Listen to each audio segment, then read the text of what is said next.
You know what, to me, what you just said is basically the ultimate reward of a designer. Because you know what, when I design, I just think about not only creating beautiful pieces, but just making a statement and created an emotion.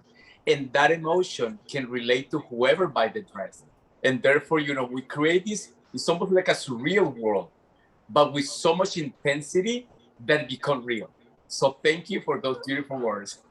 No, sophistication, elegance. I mean, and there's such femininity. But I will get to that. We're not going to go there yet. So I sat in on your interview yesterday with Javi, Mm-hmm.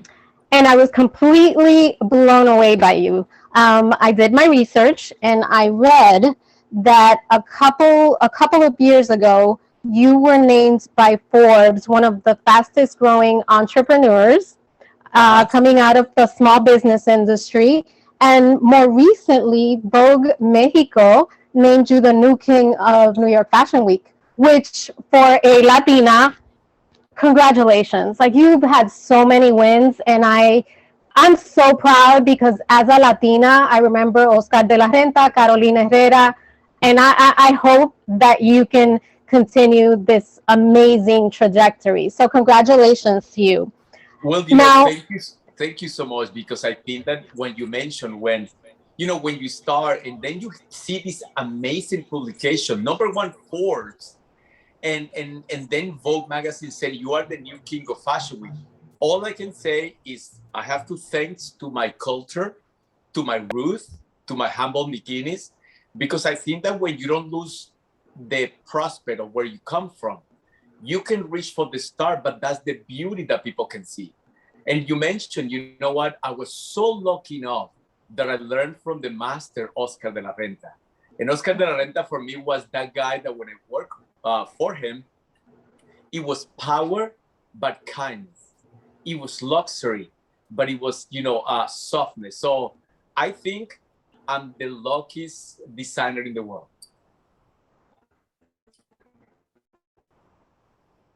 I love that. And actually, that brings me to my next question, and you sort of touched on it.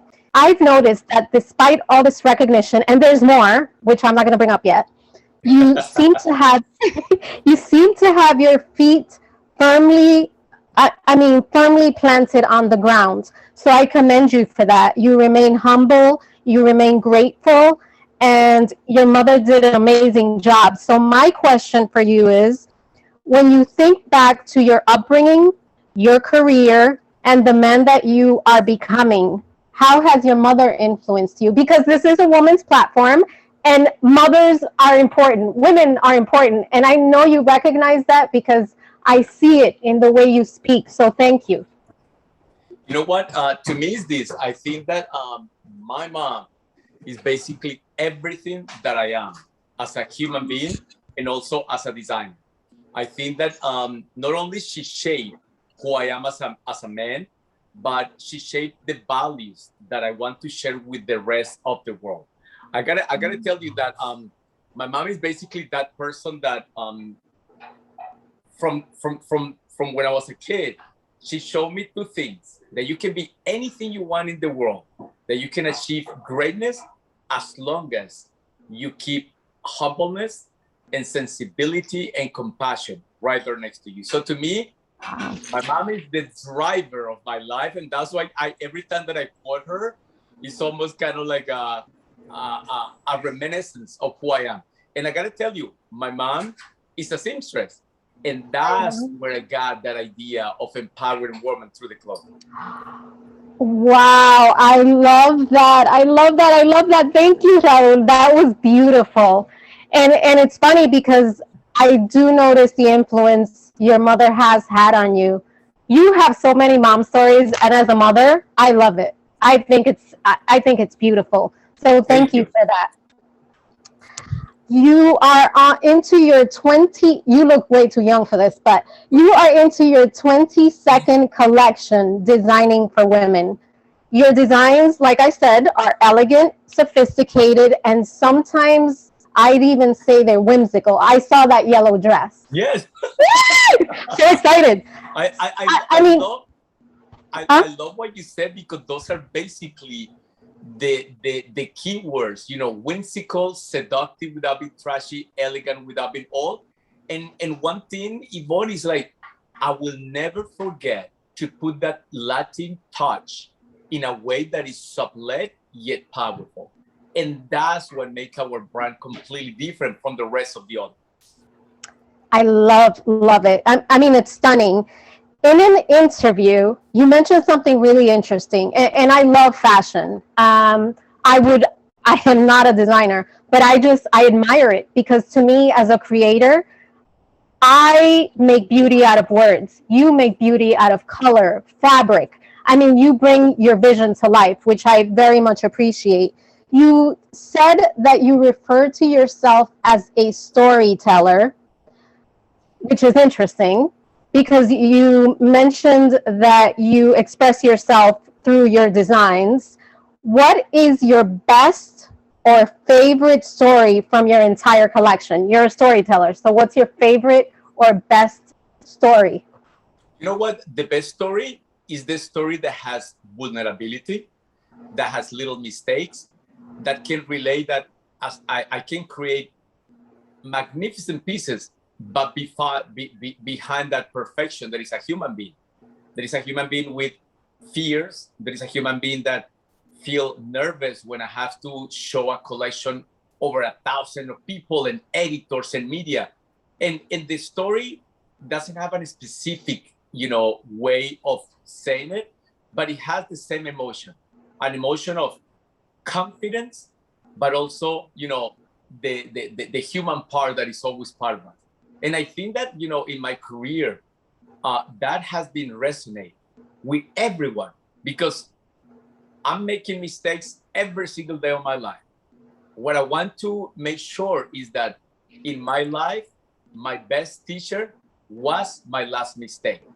And therefore, you know, the collections are going to be basically the best that I can do, knowing that I'm also a human being. I love that. Wait, I have to quote you. The best that I can do, oh, I'm all about quotes, that I can do, say that again. The best that I can do. Yeah, the best that I can do is basically, to me, this, my best teacher was my last mistake. I love that. And yeah, and because you know what I think also, even fashion, through society, is telling you that is perfection, is beauty, is is everything that maybe is not too realistic, is a size zero girl. And to me, I said, you know what? No, there is more than that. There is the curvy girl that you're gonna see in my next collection, that we have beautiful shape of woman. We're not saying that we encourage, you know, unhealthy habits, but the beauty of the woman doesn't necessarily mean that she's a size zero or size two. And that's why, if I have this platform to create a more realistic way of beauty, mark my words, that I will change the narrative of fashion. Woo! I love it. Yes! Thank you. So while I was watching you, I mentioned yesterday on your IG live with Javi, I mean, there's so many mom stories. She's absolutely, it's, you know, I'm sitting here, I'm like, God, I want to meet this woman, because, you know, that's all he talks about. He has a story for everything, like typical Latinos that we are.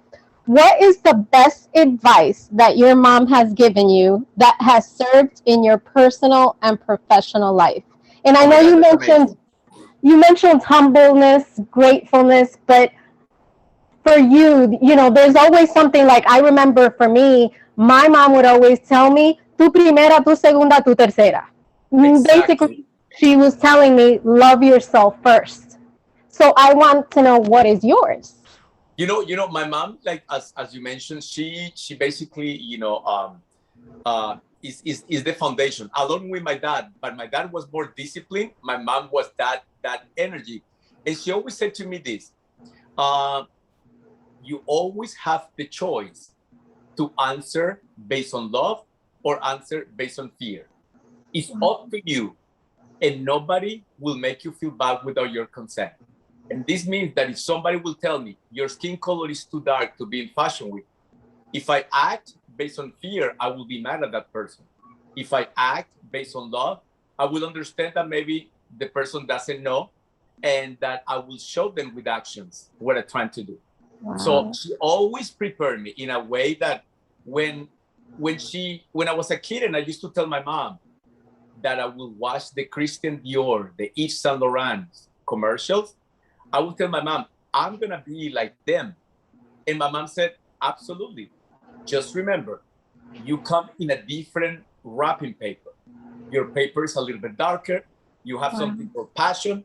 You just want to make sure that she was preparing me, because she knew that when I came to fashion, maybe I don't have blue eyes. I'm not white. And somehow she will always teach me, you know what? They can tell you are short, but if you believe you're short, it's your issue. It's not theirs. Oof. Wow. Thank you for sharing that. That was beautiful. Thank you. So we have, and you are just, your energy is amazing. You're just so positive.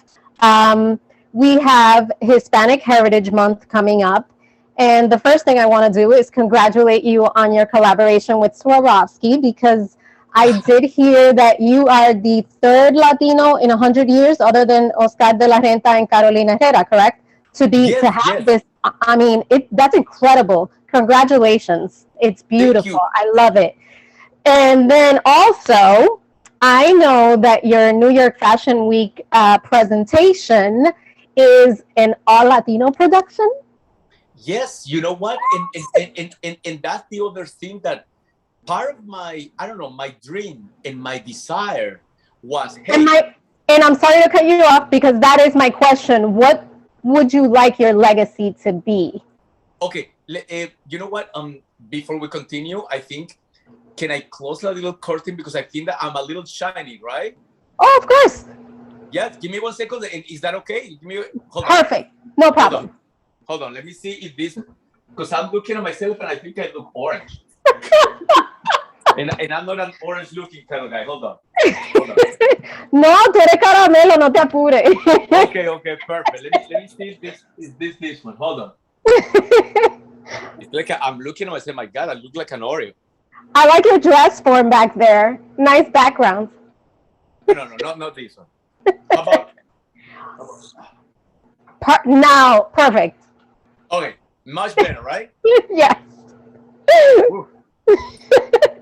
Sorry. No te apures. Confianza. Okay. No. Entonces, decíamos.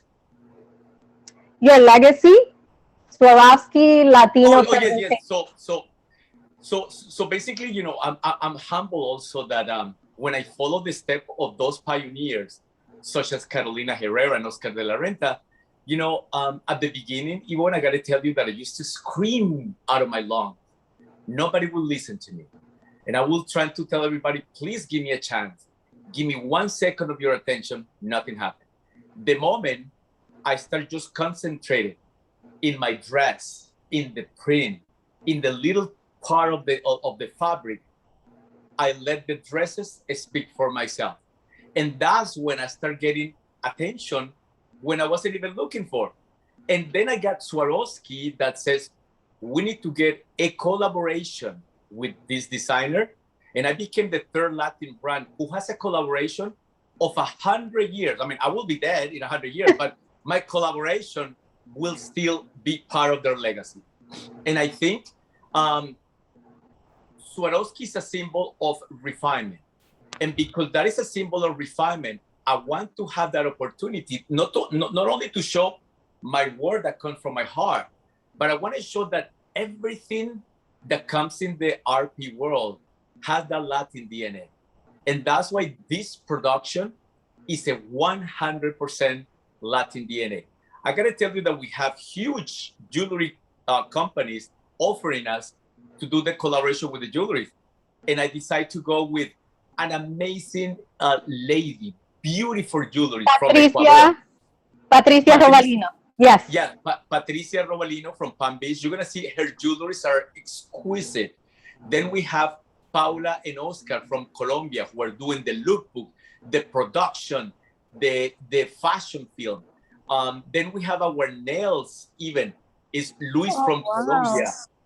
We even have the main girl is a curvy girl from Puerto Rico, which is right now the number one model. Her name is Priscilla Huggins, and she's doing Guess, the most incredible campaign, and this girl is gonna be part of my collection. So my casting director is from Panama, so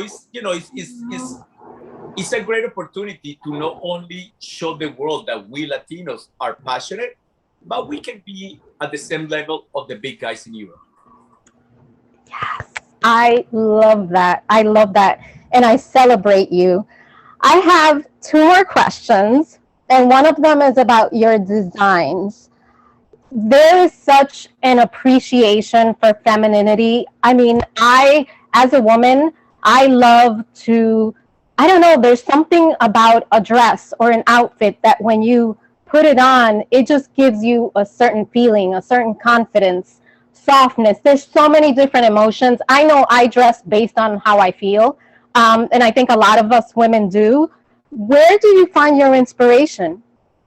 The inspiration is simply a personal emotion that me as a human being is going through my life in that moment. That emotion can be happiness or can be sorrow, and I want to celebrate either of those emotions.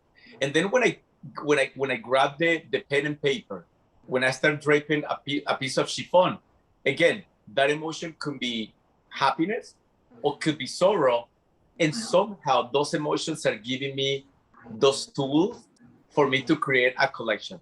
I gotta tell you something. I remember working for Oscar de la Renta. I was one of his little designers doing the prints. I heard him asking one of the other assistants, Natalia, what was that collection inspired where we have Naomi Campbell, Christy Turlington, Claudia Schiffer? And inside myself, I was a little mad because I'm like, how can he forget one collection? And Natalie said, it was inspired in Saint-Tropez. That moment, I said, my collection are gonna be inspired in that emotion. So when I'm older, I can remember where I was going in my life. For example, the collection who took me to the editors-in-chief of American Vogue, Vanity Fair, and Lucky Magazine after my third season of launching in New York Fashion Week was Hope. And why was Hope? Because Hope was all I had. And you can see to the collection, this collection coming up is called Revive. Because after we went through the pandemic, I think that we have to become a better version of ourselves in order to exist. So that's where I get all my inspiration for each collection. Me das calofrío. Thank you for that. Now, I like to end all my interviews with something positive. It could be advice, it could be a quote.